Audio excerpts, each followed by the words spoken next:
Democracy has been defined in many ways. We would all agree that democracy includes government. Let's see if we can, each one of us, sharpen of democracy.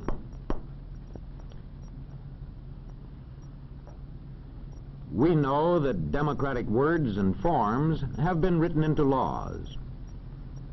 But it is the way people practice democracy that really counts. Let's ask this man about defining democracy. He studies communities and the way people live in them. He goes about his job scientifically, observing, recording, analyzing, and reporting. Well, I'll tell you one thing. Students of society have been reporting their observations and analyses for a good many centuries. And as yet, there is not one single definition of democracy that they would all accept. There's one point, however, they would all agree on, and this is it.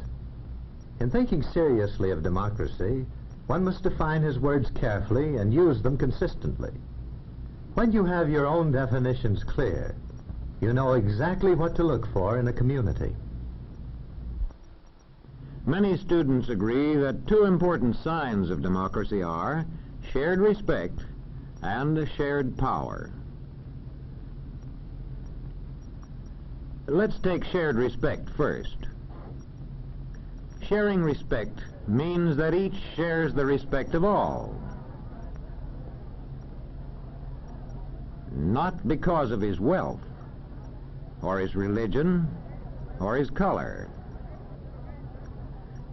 but because each is a human being and makes his own contribution to the community, from healing its sick to collecting its garbage, from managing its railroads to running its trains.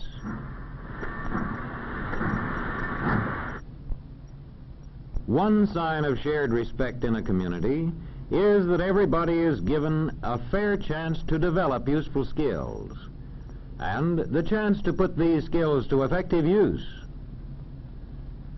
And there is shared respect if various groups in the community recognize each other's right to hold different faiths and opinions. And now let's see how we spot the second of the two signs of democracy, shared power. Most observers agree that there is true democracy in a community only if there is shared power. That is to say, only if many people have a share in making decisions that the community will support with force if necessary. More specifically, you can say that power is shared wherever regular popular elections are authorized and are actually held. There is shared power wherever people actually get out voluntarily and vote. And if they can vote without interference or pressure from anybody.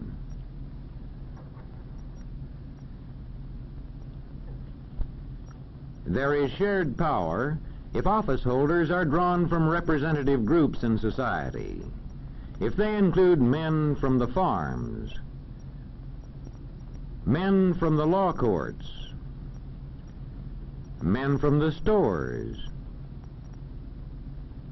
men from the factories, office holders who are drawn from representative groups of the community. In a democratic legislature, shared power shows itself in a strong opposition. Listen. And that is why I'm confident the governor will have the support of the House on this bill. Mr. Speaker, as usual, the honorable gentleman is quite wrong. He and the governor he serves so dutifully can expect no support for their policy from this House.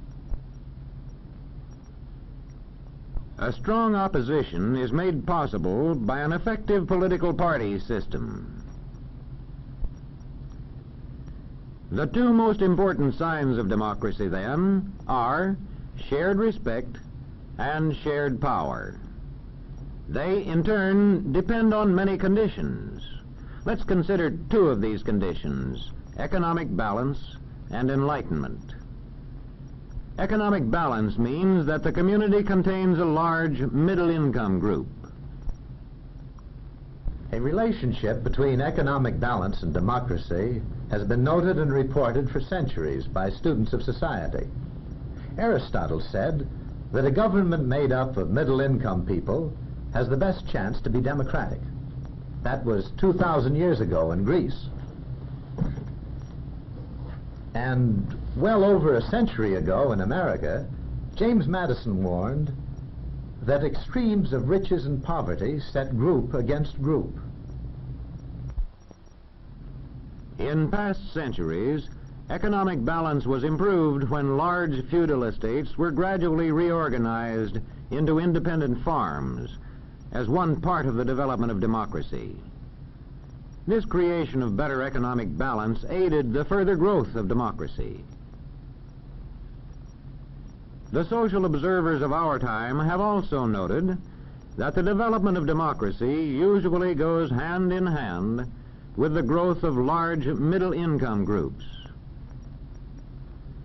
In today's world of giant technology, one of democracy's serious problems is how to maintain flourishing middle-income groups.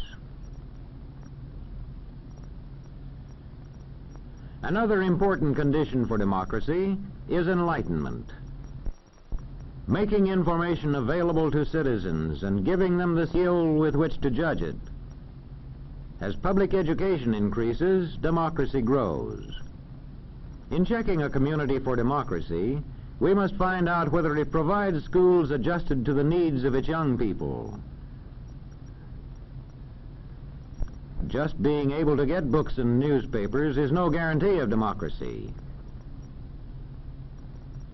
The newspapers of a real democracy meet these tests: balanced presentation of news, disclosure of source, competence of the staff. In applying these tests to newspapers, we find out, first of all, if they report both. See if the news pages contain news only, and if opinion is kept for the editorial page.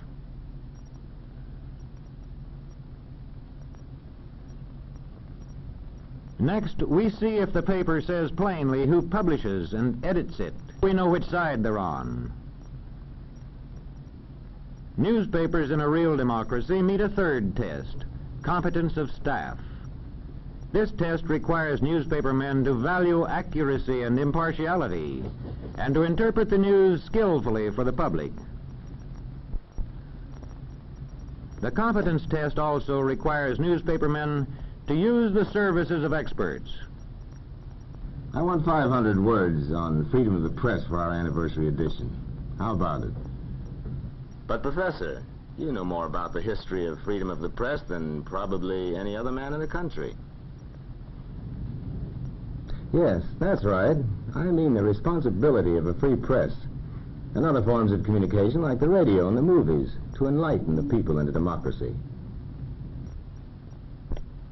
When we examine any democratic community, large or small, or just average, we find that we can separate out two distinct signs of democracy: shared respect and shared power.